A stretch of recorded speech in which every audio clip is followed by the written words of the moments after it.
welcome to today's Behind the Studio Door. This one is another amazing one with a fantastic colour pencil artist, Jess Pritchard.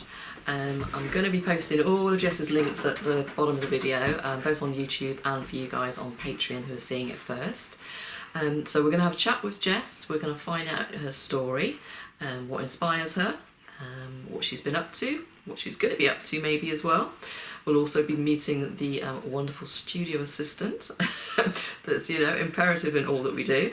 And then we'll have a nosy around Jess's studio. Oh, actually, Jess, we forgot to ask your 3 favourite things you can't do without. Oh, yeah. Maybe I could do it and add them on at the end of the video, so you'll still have to wait and watch all the way through.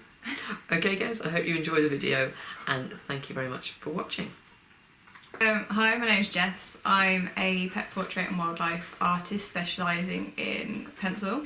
So I use graphite and coloured pencils, and I just love animals basically. So I don't know when I started drawing really, but I've just always drawn and just naturally drew animals because I love them so much. I went to school obviously, and then I did a BTEC level 2 in art and design. For like my GCSE basically, and that was nice, but I was doing more computer art and started going down the graphic design route with that.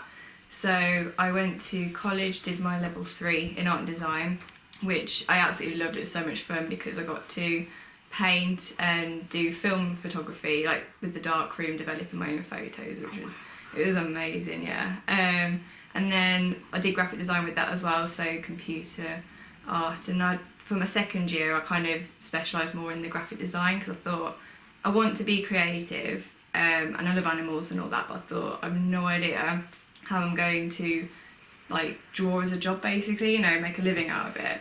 So yeah, I did 2 years at college, loved it, went to uni to specialise in graphic design and hated it so much.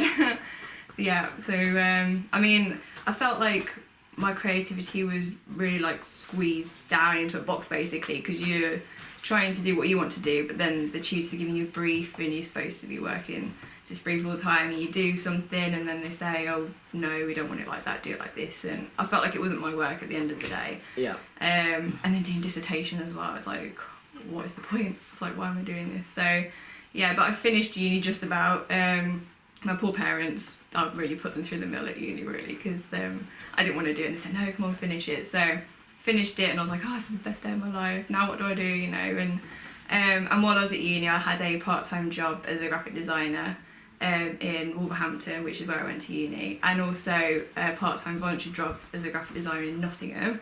So I was travelling to Nottingham on a Friday every 2 weeks, as well as this other part-time job and doing full-time uni, so it absolutely killed me really, but I did it. And then after I finished uni, I ended up landing a 6-month contract as a graphic designer at the West Midlands Safari Park, which was amazing, and I thought, oh, this is my dream job, because even at uni you could, like, there was one brief where we could choose what we wanted to do, and I decided to do some advertising for the Safari Park. It wasn't a live project, it was just doing it for uni. So I thought, this is amazing, I've finished, I've got this job. And then 6 months started coming to an end. I was like, oh, I hope they keep me on full time. And they extended it another 6 months, and absolutely loved it, loved the people I worked with. And then it got to the end of the year overall, and they said, oh, we've got no work for you now.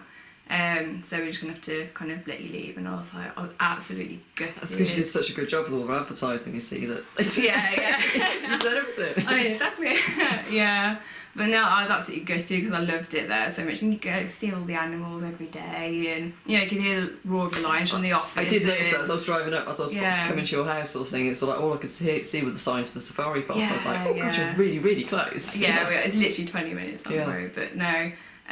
So yeah, I didn't know what to do with myself basically. At the time, Dan, my husband, worked from home, which I'm so glad of, because I hated to be here on my own after being in an office with people, and so I was just like, oh, what job follows that, you know? And I just started drawing again. I hadn't drawn for a good few years because of all my education and everything, and I did a bit of freelance graphic design work, which again was horrible, because you'd go into an office and you feel like people didn't really want you there and you felt you're in the way and all that. So I thought, I'm just going to keep drawing in between, and that started, the freelance work started funding my art in a way, kind of got me going, and then eventually I started getting some pet portrait work, and that became my bread and butter really, which was... And when was this? This was, so it took about a year to get any sort of regular work in, so yeah, it was a lot of hard work, and I started off with about 40 pencils and just a pad of paper and a little table in the corner, And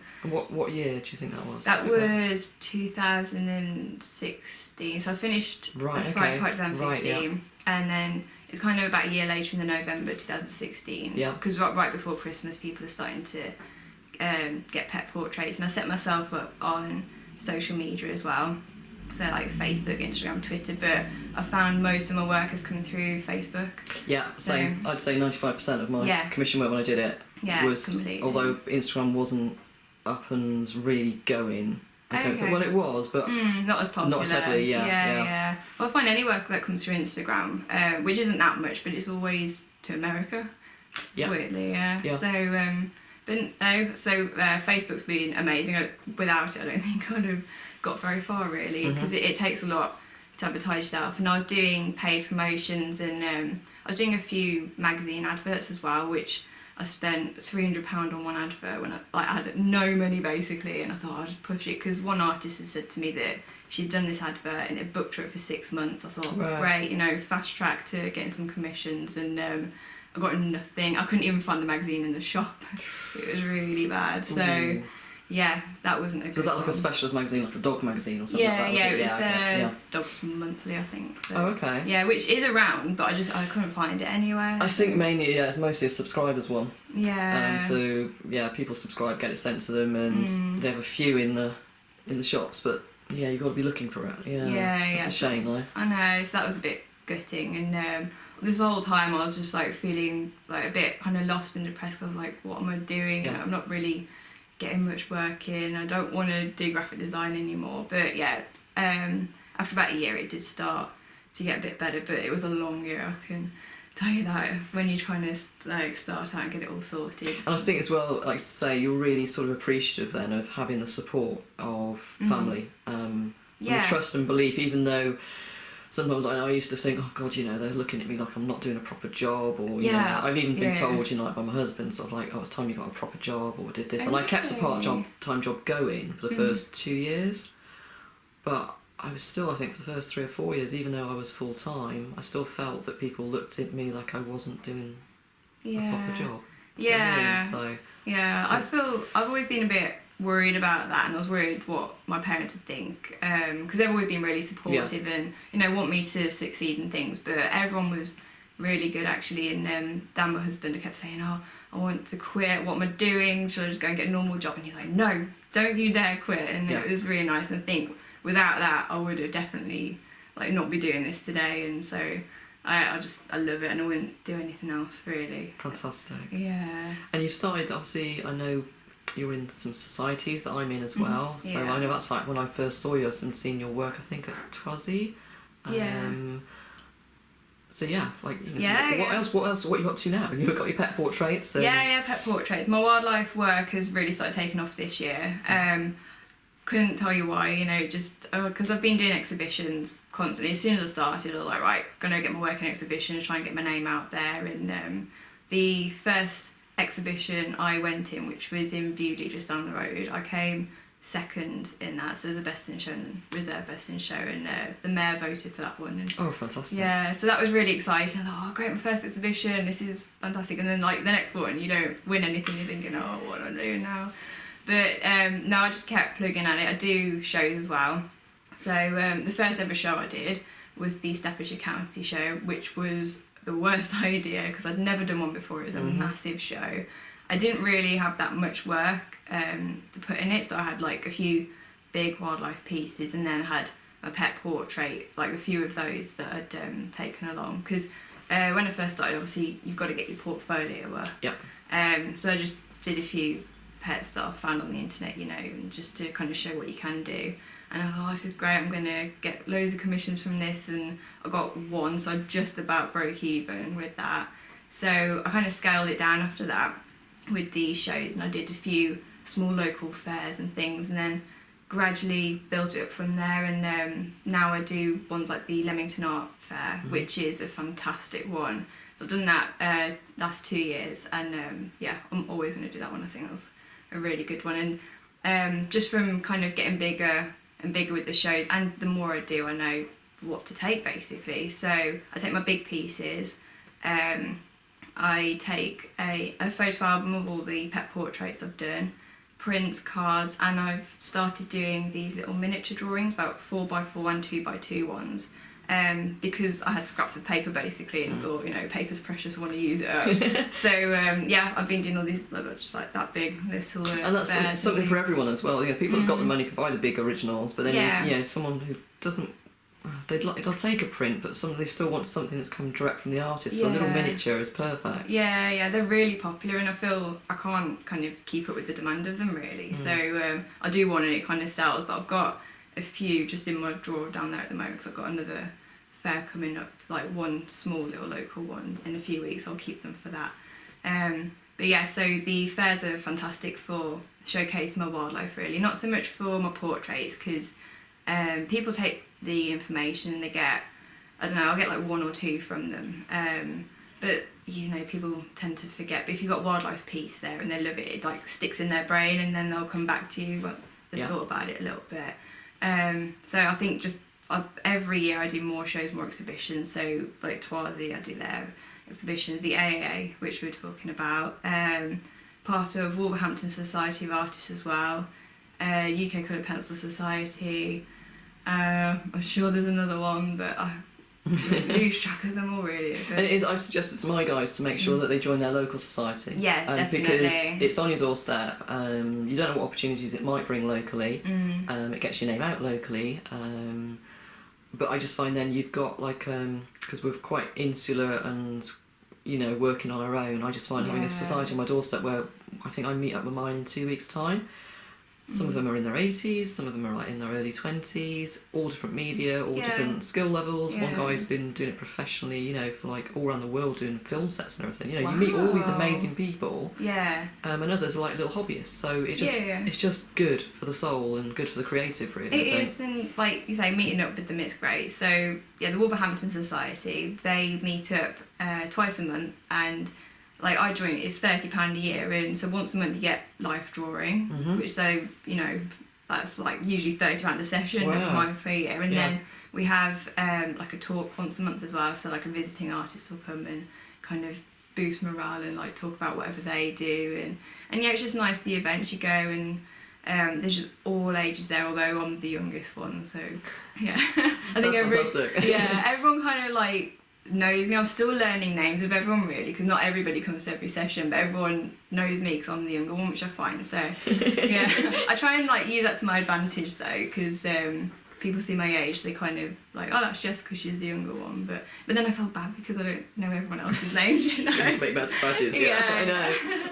Yeah, but no, and they've do exhibitions throughout the year as well, so I've had a few pieces in Wolverhampton Art Gallery with them, which was a massive thing for me, because it's a big and really nice art gallery, and I used to go in there all the time when I was younger, and you know, school trips to go to the art gallery, and then suddenly I had my artwork on display, and I was like, what is happening, you know?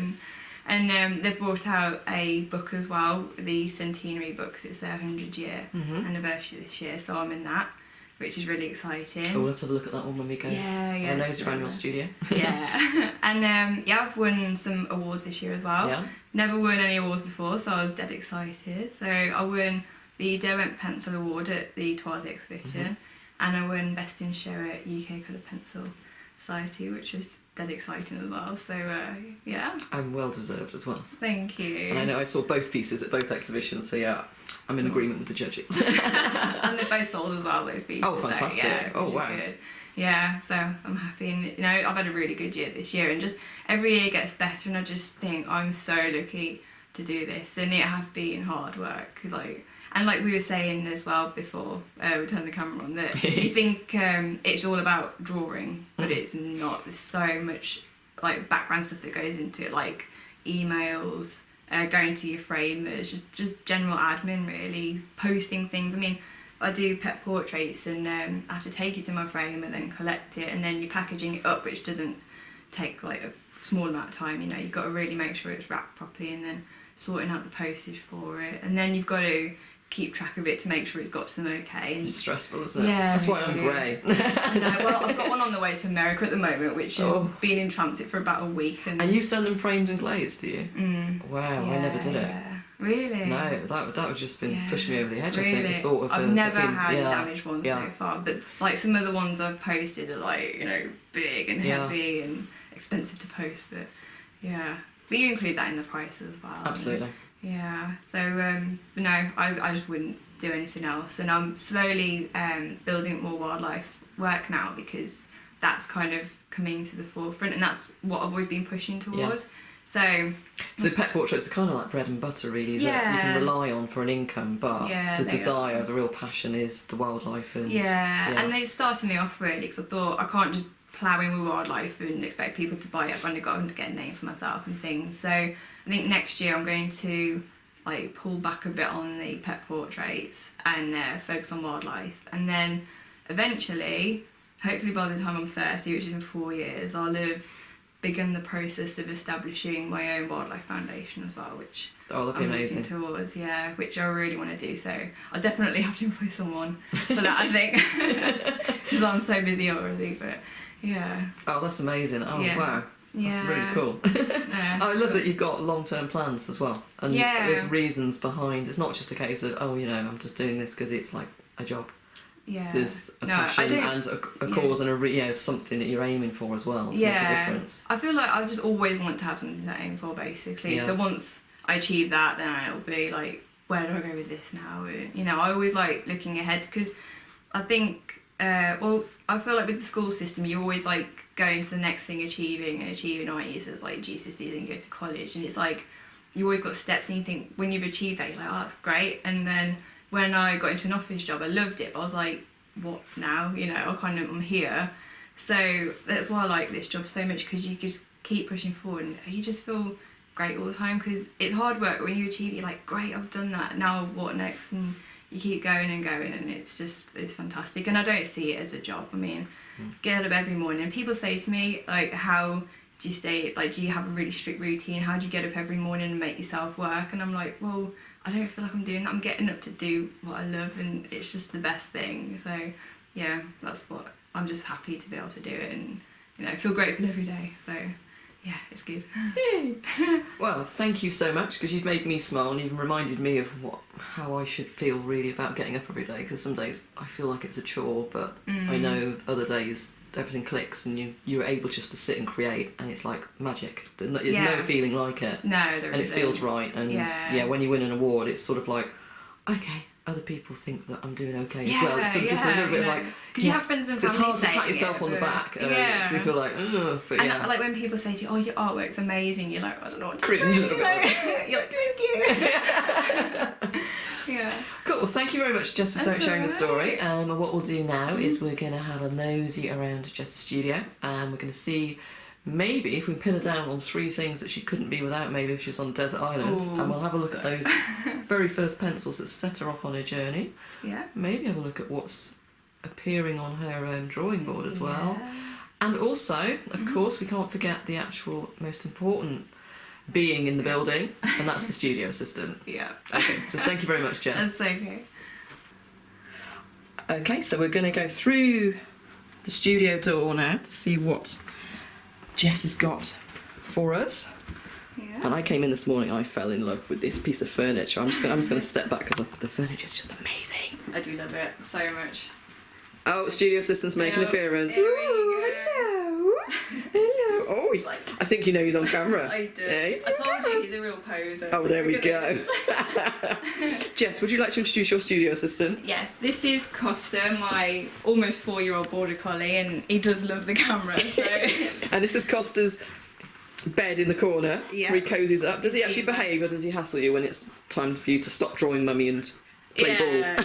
Yeah, it'll stay in the beanbag Yeah. to sleep, and then it kind of gets to his walk time, and he'll kind of come over, and he'll be under there, under my desk, or he'll like paw me. Yeah. Head on your knee, and then go, mummy. Yeah. He's like, we come get on, that. time for a walk now. Hey. Yeah, but you just notice there's a camera out, so he is. Okay, so Yeah. you scan and print your own work, or This is for if I grid up a picture, Yeah. I'll print it off and then I can like draw all over it. So, or like printing off certificates. Like, Yes, for yeah. anything, or just general paperwork. And then down here I've got some pictures that are just in my stiffy bags and all that. Or there's actually some old pieces there from when I first started. So, like I was saying before, building up your portfolio. Yeah. So I've just got like that I drew. Yeah. Just found 2 dogs and drew them on one piece, and I got this one as well, which everybody loves. oh, that is gorgeous. Yeah, my bucket pup, I call that. And that's one. all colour pencil, yeah. The background's pastel. Yeah. Yeah, so there's a few old pieces anyway. And so you used to go online, let's say, and find a really good image, it's Yeah. copyright free, and you just use that to practice with. Yeah, you don't have to Yeah. wait for the commissions to come in No. between. Keep building the portfolio, isn't it? Yeah. So I've got my order book there in my notebook, and then I've got my cameras for photographing my artwork as Yeah, well. which people don't realise. We were saying about that earlier about you don't realise when you start off how much equipment that you've got to buy, and cameras, and being able to work from your own reference photos though is amazing. I think it makes Definitely. such a difference to how you feel about a piece as well. Yeah. And then I got a piece here from when I was in the local paper as well, which was really cool. So I ended up, because I do have a blog on my website which I haven't updated in ages. Same. I think mine was March. I'm like, Oh, I think mine was last year sometime. oh dear. But yeah, and then the Wolverhampton Uni kind of got hold of it, and then ended up in the paper through all that basically. And Yeah. yeah. And is this some of your first sort of, or your Yeah, so those are like my first flyers and things? Yeah, I keep one of each one each time I get a new one done. It's quite nice to look back, isn't it? Yeah, I love it. And then I've got like the programme for Wolverhampton Art Society Yeah. there that I was talking about, so you can see we do quite a lot. And then that's the guy who did Yes, my pencil yeah, drawing, same which is in mine. a bit. Yeah, Yeah, well, I yeah. think I've got the information off you. Yeah. He's done quite well, hasn't he? Yeah, we have. So yeah, that's just all bits and bobs I want to kind of keep there, and I've got like how much my prints cost and a newspaper. So it's all to hand, isn't it, then, if people Yeah. email through? Yeah, and just cards off people who are saying thank you, and that newspaper clipping. There's a local woman, and she went to Africa to work with like orphaned animals over there, and it's a charity. So I kind of kept that because that's something I'd like to do in the next couple of years. Yeah. So yeah, that's just like my messy notice board, but really, But everything's important. yeah. So you're an Apple girl. I am. I've got my little Peter Rabbit. Did you as used to well. use Apple as well for when you did graphic design? Is that what you've always used? Or? Yeah, so this iMac I got when I was a student. Yeah. So I bought it off the back of a very minor car crash, and I got compensation. So yeah, basically someone backed It's a good into me. investment as well, than Macs, because I know Windows, Microsoft just drives me nuts. Yeah. And people say, and I don't know about doing the switch over because I've just always used Windows, I guess. So Yeah, I just love Apple, and like Yeah. everything connects up basically. So, Yeah. Yeah, and then I got my 2 sharpeners that I use as well. So Okay. I've got Derwent Superpoint, which is fantastic. You get a really sharp point on that, and then I got this Helix one, which Yep.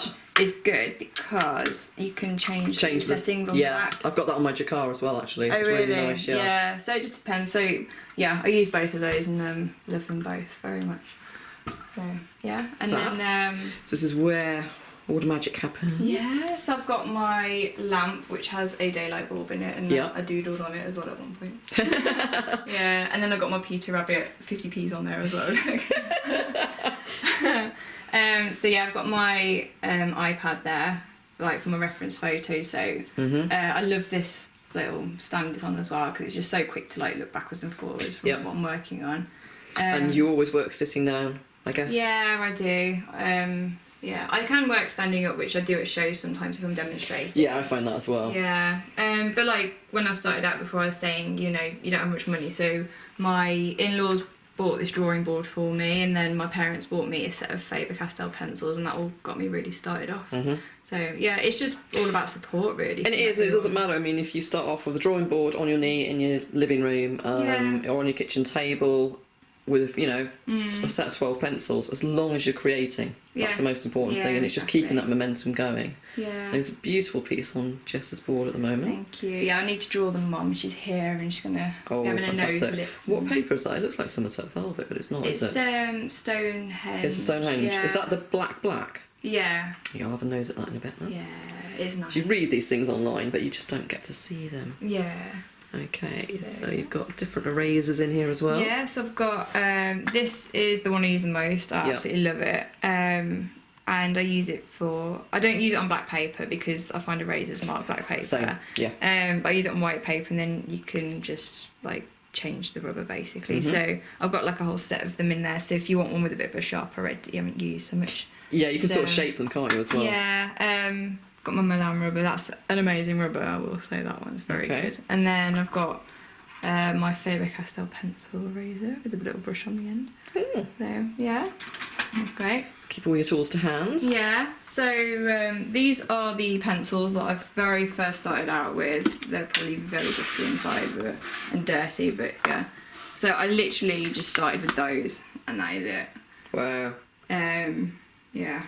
It's nice though, isn't it? I know I started out with the Albrecht Duras, and I was afraid to add water to them for the first 18 months, even though they're watercolour pencils. It's like... Well, these are watercolour pencils. Really? Yeah. But they work so well dry though, don't they? Yeah, they do. Really versatile. So I just started with those on a portable drawing board, which is behind here, on the tiny table, which is in the corner over there. Yeah. In the corner of the room. No daylight lamp or anything like that. So I just thought when it got to winter, artists just didn't draw, you know? I was like, how did they do it? But yeah, so then I discovered that. And then... Got your creations by Rod pencil drawer? Yeah. Best thing I've ever bought, I think. I love it. Because the original one I bought was before we started doing them to fit into the Kallax shelves. Oh, really? So it's slightly different, yeah. It's more handcrafted sort of thing, but these are so much more practical. Yeah. So I've got Faber-Castell, I've got some Light Fast, and I've also got Light Fast in there, and I've got my Caran d'Ache Luminance in that box. Well, the big box was your prize for winning the UK CPS, wasn't it? Yeah, it's an amazing set of pencils. So, yeah, graphic tints, I've got... my drawing pencils. I've got all sorts in here. Oh. I've got too many pencils in there. Never. There you go. Pro colours, ink tents, and then it's all spare ones in the bottom, I think. Oh no, studio ones. Do you tend to sort of like just mix and match through all your pieces, or I do. Maybe do sort of like you've got a favourite one that you rely on? Yeah, I tend to gravitate towards Faber-Castell, the polychromos, and the Light Fast. Yeah. I think those are both. I think Derwent have done really well with the Light Fast. I think so too, and I love the colour range. I'm still learning them, to be honest, though. I'm still pulling in one or two here and there because... Yeah, they're like a bit overwhelming, really. Yeah, like, oh, I know. Okay. But yeah, they're really, they well, have done I'd only got the set of 12 and then I won this, and they're all in there along with like other stuff, so I know. Wow. Yeah. Cool. So, a piece up there. Yeah, one of my first pieces, that one was. And I drew that with just those pencils as well, the set of 40. Fantastic. Yeah. And then I've got these drawers, which I had originally before. I needed these bigger ones. So I've got, so I can keep my pet portraits in here that are in process. So when they're deciding on framing and things, I just keep them in there, and then I'll take them to the framer to get it done. So I've got another two there, but I can't show those because they're Christmas ones. Yeah, and I've just got like sketchbooks and magazines and things. These Keeps like, everything tidy now, doesn't it? Yeah, they're kind of my messy drawers really, and then I've got like my show box down there as well. Yeah. Take to shows. Someone's been naughty in the room, and we'll show what they've done in a minute.